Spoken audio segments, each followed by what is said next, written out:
everyone, it's Glenn here again. Good to be back again.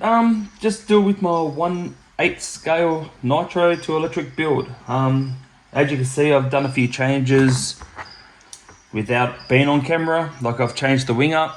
That was off my old Buggy. I had to, it looks a bit messy, but I had to cover in them 2 holes and had to do more holes for it, only because I've worked out that the Nitro wing stay is a little bit wider than the electric. So I'll get a new wing down the track. It's just for time being.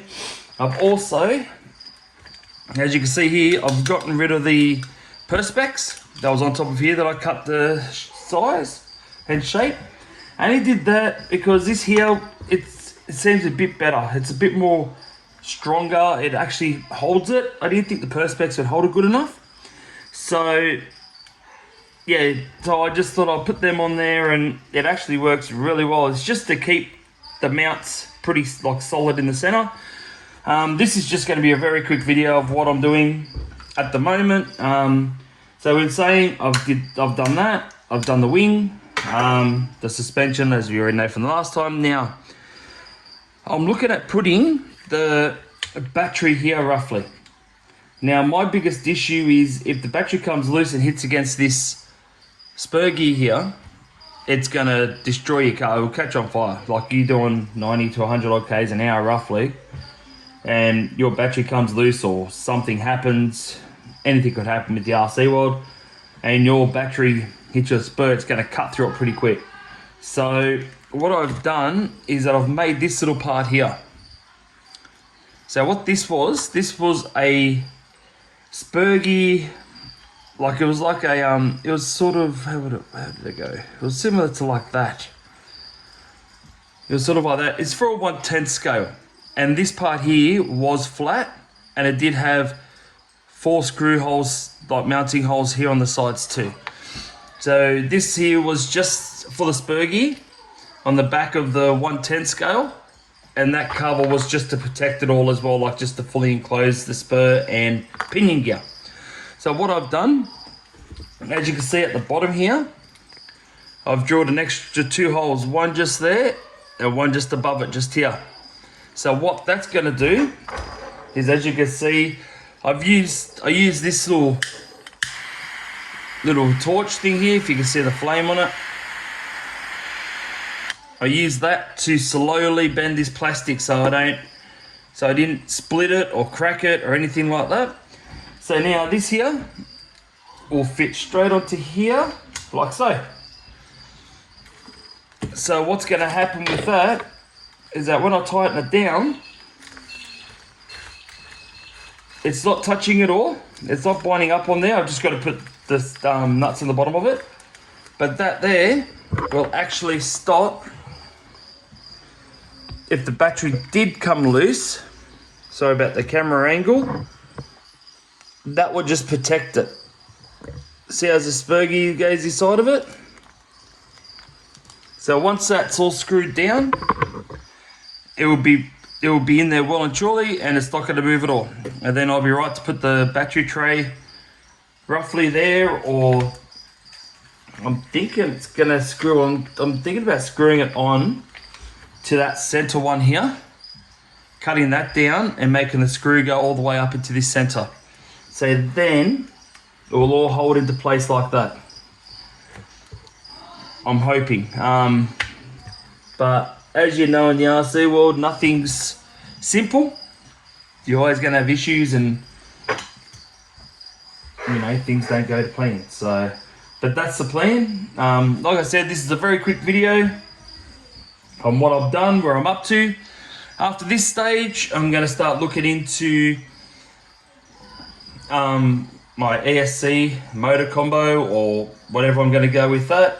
What size battery, I'm not sure if I should go 4 to 6S. I'm not 100% sure just yet. I'm still looking into that as well. My gearing, yeah, I'm not sure about the gearing either. I haven't really thought much about it. I'd rather do a basic gearing setup, something safe where I'm not going to fry anything up. Give it a few runs.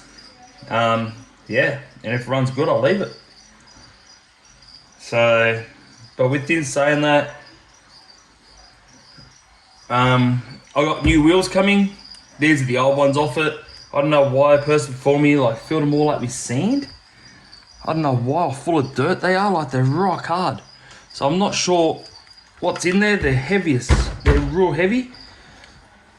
So I might, when my wheels come in, we might cut one of these wheels open and see what's actually inside the bloody thing. So I'm interested as well. But yeah, I've just put them on there so I can do my camber, my toe in, toe out, all that type of stuff as well. See how it sits. But yeah, at the moment now, after fitting this here, I'll fit the battery pack, which I'm just explaining now how I'm going to do it, which is going to be probably sitting on there. I'm hoping I'll have room. I got a 4S old ESC, but I'm not sure if the one that I'm looking at is going to fit in that gap. I may have to get some measurements, or I might even just sit the ESC on that side, maybe right next to the motor. I could probably do that and get away with it. There's a battery, probably spin it around like that. No, I'm not using this ESC. I'll be buying one. I'll be buying like better ESC. This is just to give me roughly what rooms I have to play with. What, that's why I've really got this real old, smashed up, bashed up. That used to run my 4S in my old HSP before I fully upgraded it. So that just gives me an idea of roughly where everything's going to be sitting. So at least then you know, all right, if I do fit this engine mount here and my ESC doesn't fit here, at least I have another place to put it. I could even sit it right back here or sit it here. I'll probably sit it right there. Yeah. So, but at least, like I said, it is slowly coming together, bit by bit. So at the moment, I have 4 set of wheels coming, the Louise brand. The tread's not so chunky. They're not like Badlands. They're less chunky than Badlands. I don't really like very chunky wheels if I'm racing on grass or whatever else, because they just grip and they flip every time. I don't know why. I just cannot get them to. I can't corner properly with chunky wheels, so I like the ones that are less knobby. So I got wheels coming. I have another diff coming, center diff, only because this one here is starting to leak oil. So I'm going to pull this back out, put the new one in there. So you'll see that these cups at the end will be spotlessly clean, or they'll be silver, black, I'm not 100% sure. We'll see when they turn up, but I'll fit that. You've already seen how I've put that in. If not, watch my previous videos, and I'll show you how I've done that. And also I have a shell coming for it as well. So within saying that, just got to wait now for all the stuff to turn up. It's probably going to take a little bit due to this COVID and all that. So just waiting for that to, just waiting for the postman to drop it off for me, but I think it's not going to be here for another couple of weeks. So, but within saying that, I'm not recording anything else until it does come. So yeah. So you don't have to worry about waiting a couple of weeks for another movie, because yeah, I would already have it and it'll be almost fitted. So yeah. So when you see this movie here, I've probably already done it and I'm ready to upload the next one. So yeah, so at the moment that's where I'm at. I'm just gonna put nuts on this, tighten it down so it's not gonna go anywhere.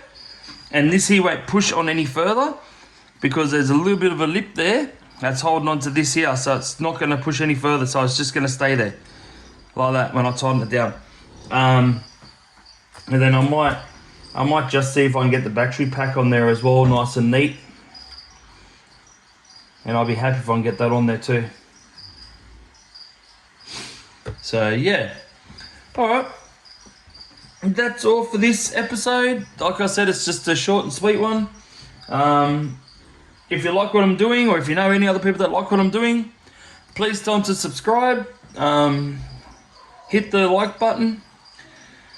So I know that you like what I'm doing. If you got any comments or answers or questions or even easier tips and tricks for me to do this, let me know. But like I said, I'm doing this on the dirt cheap. I'm not going to spend big dollars on it. Like I've said, I've reused these little arms here. That's off a 110 scale. Like I've had this battery tray sitting around for I don't know how long. Like I've not long just found it. So I didn't even buy that. The only reason... So technically this build has cost me nothing, so I've had bits and pieces floating around the house. The only thing that's cost me money so far will be the wheels, the center diff, the new one, so at least I don't have to worry about it leaking, and the shell. And after that I'll have to buy a 4S battery. I've already got a pinion gear here for it. 4S battery, motor and ESC, and I'm right to go. I've already got a controller here as well, so I don't have to worry about hooking one, or don't have to worry about buying one of them anyway. So, but like I said, if you like what I'm doing, smash the bell button, stay notified for what I've done, or whenever I put a new movie up, it'll let you know. Like, tell your friends about this video. If you know that they're interested in wanting to change their Nitro to an electric, a cheaper way than having to buy a full-blown kit and whatever else. So, alright, thanks for watching, and I'll catch you on the next video. See ya.